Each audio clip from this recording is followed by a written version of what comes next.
Dis-moi ce qu'il y a derrière le mur qui balafre notre horizon et qui défigure la nature avec ses plaques de béton. Petit, il y a nos oliviers, nos puits, nos sources, nos collines et nos villages abandonnés qui furent jadis la Palestine, qui furent jadis la Palestine. Dis-moi où est passée la mer que l'on apercevait au loin avant qu'il s'empare de nos terres, depuis Gaza jusqu'au Jourdain. Petit, tu ne l'as jamais vue, elle est derrière les barbelés, elle est gardée par des blindés. La mer, on ne s'y baigne plus, la mer, on ne s'y baigne plus. Détruisons le mur de séparation, halte à l'apartheid, à l'occupation.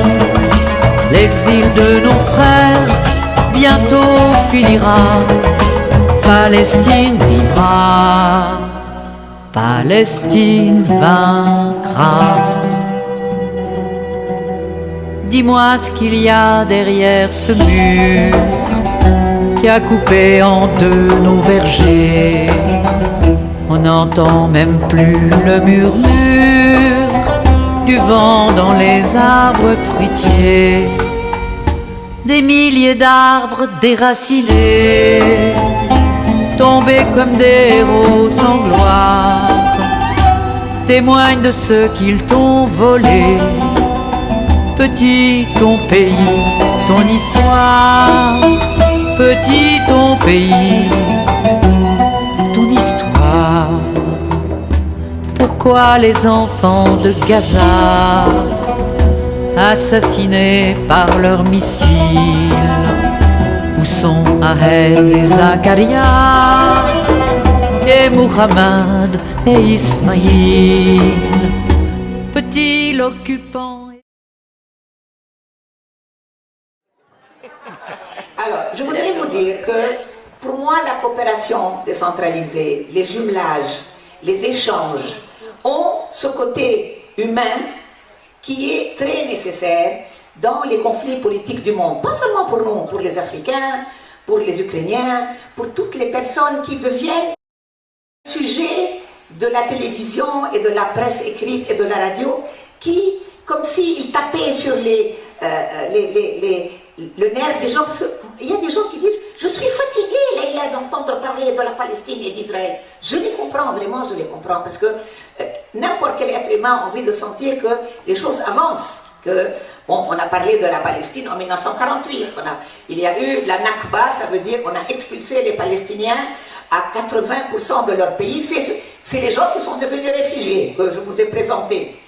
Youssef et sa femme, et maintenant ils ne sont pas réfugiés, alhamdoulilah, Maïs et son mari, mais il y a 6 millions de réfugiés. C'est peut-être le seul peuple au monde, depuis les Juifs, à être plus nombreux dans la diaspora que dans leur propre pays. Et il y a des réfugiés palestiniens dans leur propre pays, qui s'appellent les réfugiés palestiniens en Palestine. Vous avez entendu parler d'un truc aussi fou?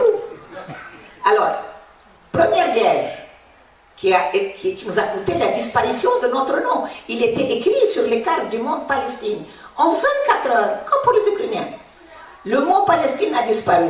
Moi, ma mère a écrit un livre parce que lorsqu'elle a voulu dire qu'elle était palestinienne, il a dit oui, israélienne. Et il lui a mis sur sa carte de séjour Israël. Elle me dit, mais tu n'as pas le droit, je suis née en 1920, ça s'appelle la Palestine. Il lui a dit, l'ordinateur ne connaît pas la Palestine. L'ordinateur ne connaît pas la Palestine. Et donc, c'est vous dire que c'est très douloureux, mais surtout, on a l'impression que le plus on avance, on recule, on n'avance pas. En 67, il y a eu une nouvelle guerre, pas seulement contre les Palestiniens, contre les Jordaniens, contre les Syriens, contre les Libanais, contre les Égyptiens et contre les Palestiniens. Et nos armées glorieuses, nous les Arabes, ont perdu la guerre contre une armée israélienne en 6 jours. Elle s'appelle la guerre des 6 jours. C'était honteux. C'est là où j'ai commencé personnellement à militer après cette guerre-là, parce que j'étais humilié que les armées de mes pays perdent en 6 jours. La réalité, c'est qu'on a perdu en 6 jours. Et donc, ils ont occupé de nouveaux territoires, à Jérusalem-Est, en Cisjordanie, dans le Golan syrien et le Sinaï égyptien. Après, ils ont bien voulu faire la paix avec les Égyptiens, les Jordaniens, mais bien sûr, les Palestiniens, c'était le plus difficile. Or, les Palestiniens, comme vous avez vu, ils vivent avec eux dans le même territoire. Il faut vraiment être une autruche pour ne pas voir qu'ils vivent dans les mêmes villes. Ils ne sont pas dans les mêmes villages, parce que les villages ne sont pas des lieux d'urbanité, mais dans les villes, à Haïfa, à Jaffa, à Jérusalem, il y a des Israéliens et des Palestiniens. Donc, prétendre qu'il n'y a pas de Palestine est une politique d'aveuglement total qui ne peut pas construire un avenir, même pour le peuple israélien. Et donc, on a essayé un système de négociation internationale par les Nations Unies. On a attendu, les Palestiniens ont été très gentils, de 48 à 67, espérant que les Nations Unies vont mettre en œuvre des résolutions qui ont été votées, lesquelles résolutions donnent le droit aux réfugiés de revenir chez eux, donnent le droit des Palestiniens à l'autodétermination, donnent le droit des Palestiniens de faire un État à côté de l'État Israël. Personne ne l'a mis en œuvre. Pourquoi? Parce que le monde était divisé en 2 blocs, et le bloc fort était l'américain. Les Israéliens avaient derrière eux les Américains, et nous, on avait les Soviétiques qui ont perdu la guerre froide, et donc rien ne s'est passé. On est revenu après 67, on a fait un mouvement de libération qui s'appelle l'OLP, et vous m'avez tous connu, représentant de l'OLP, l'Organisation de libération de la Palestine. Pourquoi ce mot? Parce que pendant des années, les Palestiniens pensaient que c'était le roi de Jordanie qui va les défendre parce qu'il a une armée, ou Abdel Nasser l'Égyptien parce qu'il a une armée, ou le Syrien parce qu'il a une armée. Voyant qu'on était en 6 jours d'effet, ils ont décidé qu'ils veulent faire leur propre organisation. C'est là que Yasser Arafat est apparu comme le père de la nation palestinienne. Et qu'il a été très courageux, parce qu'après avoir pris les armes, on a pris les armes, on a appris des Algériens, et je salue l'Algérie et le peuple algérien. On a appris des Algériens la lutte armée, parce qu'on ne peut pas libérer un territoire, ni retrouver sa dignité si on ne se bat pas pour ses droits. Les droits ne sont jamais donnés, ils sont toujours acquis par ta propre lutte, arrachés par ta propre lutte. Et donc, on a fait la lutte armée, avec l'aide de nos amis algériens, de 65-66 jusqu'à Oslo. À Oslo, personne ne nous a obligés. Mais nous avons dit, bon, parce que le monde ne peut plus continuer à s'entretuer, essayons par des moyens non violents. Et donc, on va faire une tentative de négociation par des moyens non violents. C'est ça, Oslo. Et donc, on a fait une période intérimaire pour une période finale. Vous savez quel âge a Oslo? Oslo est plus vieille que les 3. 29 ans. Ça fait 29 ans qu'on nous promet que les accords d'Oslo vont nous donner un État. 29 ans, c'est 93. Et donc, vous imaginez, comment voulez-vous qu'ils ne soient pas désespérés? Tout à l'heure, un journaliste qui m'a interviewé m'a dit, mais vous n'avez pas peur que les jeunes soient enragés contre le monde, parce que ça fait tellement longtemps qu'ils attendent et que rien ne se passe, et qu'ils voient qu'en Ukraine, bravo pour le peuple ukrainien qui est très courageux, mais il y a quelque chose qui n'est pas normal. Pourquoi? Parce que l'Ukraine a une peau blanche, parce que l'Ukraine est chrétienne, parce que l'Ukraine est une nation européenne, et que nous, on n'aurait pas le droit à être protégés par le droit, par la diplomatie internationale, et les Ukrainiens seraient des surhommes. C'est ça qui fait du racisme. Je dis, bien sûr que j'ai peur. Bien sûr que j'ai peur, parce que moi, je ne vis pas sous l'occupation comme eux.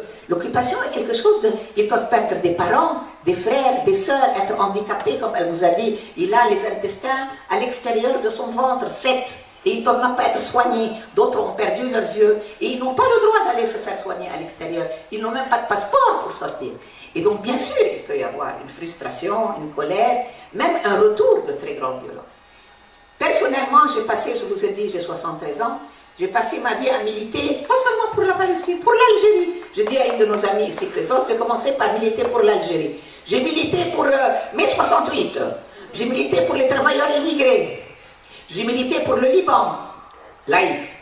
Et j'ai milité beaucoup pour la Palestine, mais aujourd'hui, je n'ai plus la force de faire ce que j'ai fait pendant 30 ans. Par contre, j'ai trouvé que de toutes les choses que j'ai fait dans cette carrière de militante, je déteste qu'on m'appelle ambassadeur, je suis une militante de la cause palestinienne. Et je suis la plus privilégiée parce que je n'ai pas vécu ce qu'ils ont vécu eux. L'autre chose que j'ai adorée pendant mes 30 ans de travail pour la Palestine, c'est la coopération décentralisée, les jumelages, les échanges entre jeunes. Parce que j'ai commencé même avant qu'ils ne commencent avec les camps. Mais il faut que je reconnaisse que je faisais des jumelages de ville à ville, pas de ville à camp de réfugiés. Mais c'est une idée brillante de faire la relation entre camps de réfugiés et villes françaises. Parce que le cœur du problème palestinien, c'est les réfugiés. Aujourd'hui, comme je vous ai dit, 2/3 de la population palestinienne est réfugiée. Et ils viennent de la raison du conflit, qui est la dépossession de la terre de Palestine pour les Palestiniens. Lesquels Palestiniens ont la magnanimité de ne pas leur demander qu'on leur restitue 100% de ce territoire. Ce que nous avons demandé, c'est 22%. Le territoire qu'on appelle Cisjordanie, Gaza, Jérusalem-Est comme capitale, ça ne fait que 22% de ce qu'était la Palestine historique, pour qu'Israël continue à vivre sur les 78 qui restent. Et même ça, ils n'ont pas voulu. Mais comment se fait-il qu'ils peuvent se comporter comme un État au-dessus de la loi? Parce que vous leur permettez, vos États leur permettent. Vous imaginez comment on a puni Poutine? On n'a pas fait une sanction, ni économique, ni commerciale, ni écologique, ni éducative. Moi, je ne veux pas de guerre, même pas contre Israël, mais au moins des sanctions. Parce que lorsqu'ils violent le droit, ils ne vont pas soudain devenir gentils et dire on ne va plus violer le droit parce que la France nous a demandé, ou l'Union européenne nous a demandé. Il faut être sérieux, sinon ils se moquent du monde. Et moi, j'ai trouvé que ce discours sur le processus de paix, c'est de l'imposture. Ne permettez plus à personne de vous dire qu'il y a un processus. Il n'y a pas. Il y a eu quelques mois au début des accords d'Oslo, ils ont disparu à l'assassinat de Rabin. Et Rabin a été assassiné parce que lui, il voulait vraiment mettre en œuvre les accords d'Oslo. Mais le seul.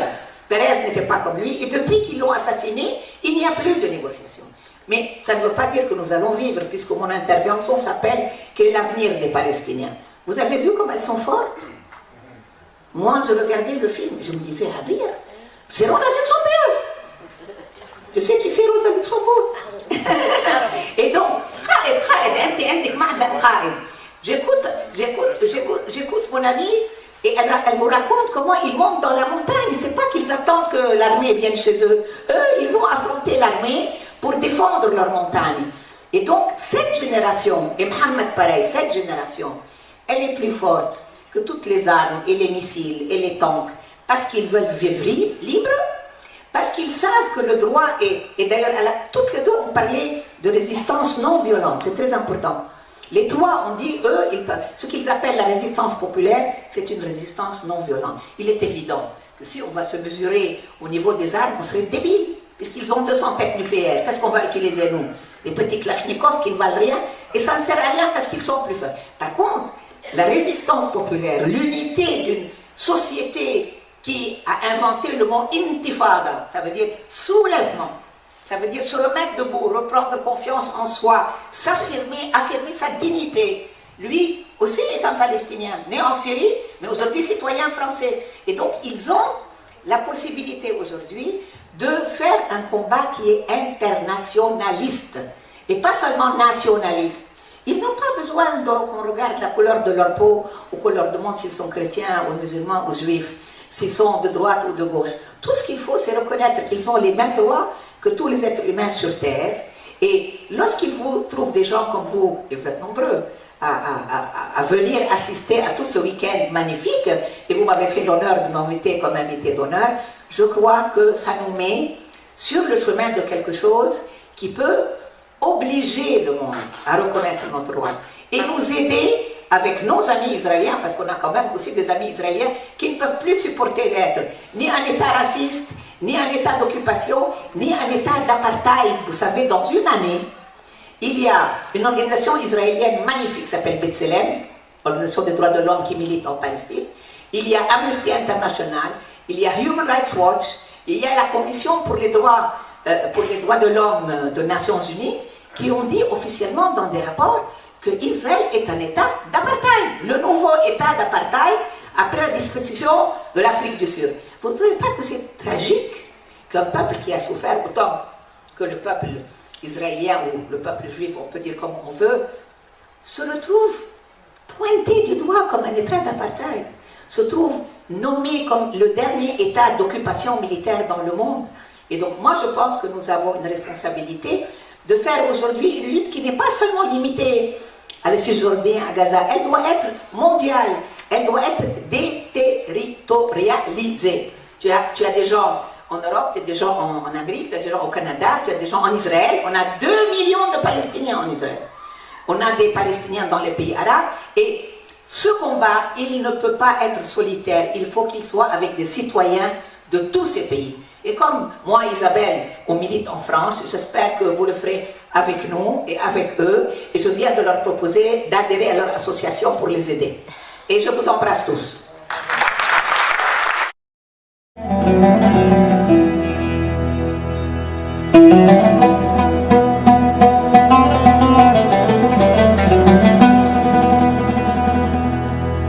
Thank you.